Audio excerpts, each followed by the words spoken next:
अस्सलाम वालेकुम। कल सोशल मीडिया का पूरा दिन ऑल इंडिया मजलिस इत्तेहादुल मुस्लिमीन के सदर बैरिस्टर असदुद्दीन ओवैसी साहब के नाम रहा, क्योंकि कल असदुद्दीन ओवैसी बहराइच के माटेरा पहुँचे और उन्होंने वहाँ पर एक जलसा किया। जलसे में उत्तर प्रदेश के अध्यक्ष जनाब शौकत अली साहब को भावी उम्मीदवार माटेरा घोषित किया। उसकी मैं शौकत अली साहब को मुबारकबाद देता हूँ। कल पूरे दिन मुखालिफ इस बात पर सवाल करते रहे कि क्या बैरिस्टर असदुद्दीन ओवैसी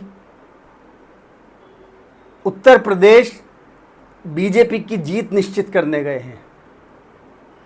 मुझे इसमें कोई एतराज़ नहीं कि ऑल इंडिया मजलिस इत्तेहादुल मुस्लिमीन उत्तर प्रदेश में इलेक्शन लड़े, क्योंकि वो एक पार्टी है और अब उसके काफ़ी एमएलएज भी हैं और एक सांसद भी हैं।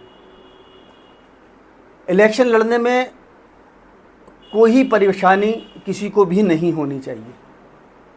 कल मैंने एक पोस्ट डाली थी कि मेरा एक सवाल है, क्योंकि मैं बहुत करीब से ऑल इंडिया मजलिस इत्तेहादुल मुस्लिमीन को देखता आ रहा हूँ, तो मेरे जो जहन में सवाल है मैं उस पर ही बात करना चाहूँगा।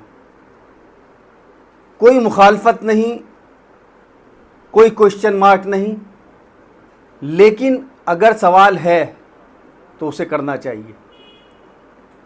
मेरा सवाल यह है कि जब जलसा शुरू हुआ तो बैरिस्टर असदुद्दीन ओवैसी साहब ने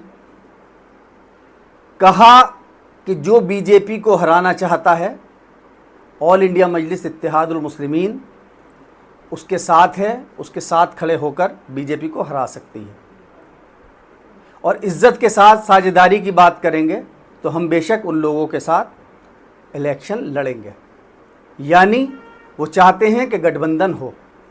लेकिन अब एक सवाल जो मैं करना चाह रहा हूँ और उसके पीछे लॉजिक भी है और एक एक्सपीरियंस भी है जो समझना चाहिए कि क्या ऑल इंडिया मजलिस इत्तेहादुल मुस्लिमीन सचमुच गठबंधन करना चाहती है, या सिर्फ गठबंधन के नाम पर कम से कम मुस्लिम्स को ये जताने की कोशिश करती है कि देखिए हमने तो कोशिश की थी लेकिन गठबंधन वाले हमारे साथ नहीं खड़े थे।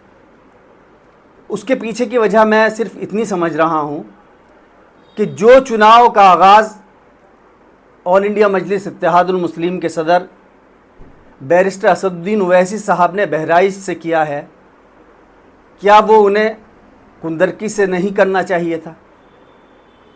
इसके पीछे की वजह मैं सिर्फ इतनी कहूँगा कि कुंदरकी में कहीं ना कहीं बीजेपी के एमएलए हैं और वहाँ से अगर ऑल इंडिया मजलिस इत्तेहादुल मुस्लिमीन अपना कैंडिडेट घोषित करती तो कहीं ना कहीं मैसेज ये जाता कि ऑल इंडिया मजलिस इत्तेहादुल मुस्लिमीन बीजेपी के अगेंस्ट इलेक्शन लड़ने उत्तर प्रदेश आ रही है। लेकिन उसकी जगह अगर आप बहराइच से अपना कैंडिडेट, वो भी यूपी के सदर को घोषित करते हैं और वो भी एसपी के एमएलए के अगेंस्ट, तो कहीं ना कहीं क्वेश्चन मार्क लगना लाजिम है। वजह यह है कि कल अगर आप गठबंधन की बात करेंगे तो कोई भी पार्टी जहां पर उसका पहले से ही एमएलए मौजूद हो वो आपको सीट कहीं से कहीं तक नहीं देगा। तो क्या उस सीट पर आप कंप्रोमाइज़ कर जो अब शौकत अली साहब मेहनत करेंगे उस मेहनत को कंप्रोमाइज़ कर वो सीट आप एसपी के खाते में दे देंगे, या उस सीट को ही बेस बनाकर गठबंधन में राड़ अटकाया जाएगा? इसकी वजह मैं ये बता रहा हूँ कि मुझे अच्छी तरह याद है कि महाराष्ट्र में वंचित अघाड़ी के डॉक्टर प्रकाश अंबेडकर साहब ने यही किया कि जब अलायंस हो गया तो उन्होंने इम्तियाज़ जलील साहब की छोड़ी गई सीट पर यह कहा कि यहाँ पर मैं अपना उम्मीदवार दूंगा, और इसी बात को लेकर इम्तियाज़ जलील साहब में और उनमें बात नहीं बनी और अलायंस ख़त्म हो गया। तो कहीं ये जो शुरुआत ही ऐसी कर दी गई कि जब अलायंस की बात हो तो इसी सीट को पकड़कर आप उस पर क्वेश्चन मार्क लगाएं और फिर एक बहाना मिले कि हमें गठबंधन में नहीं लिया गया, हम तो चाह रहे थे, हम तो एक सीट मांग रहे थे, हम तो 5 सीटें मांग रहे थे, लेकिन कौन सी सीट मांग रहे थे ये बहुत बड़ा सवाल रहेगा। आने वाले वक्त में इलेक्शन में अभी टाइम है, और क्या क्या चीज़ें होंगी उस पर भी बात करेंगे। और बेशक लोग कहते हैं कि आप सवाल क्यों करते हैं, सवाल हमें ही करने हैं, क्योंकि हम भी चाहते हैं कि क़यादत मजबूती से आगे बढ़े। शुक्रिया।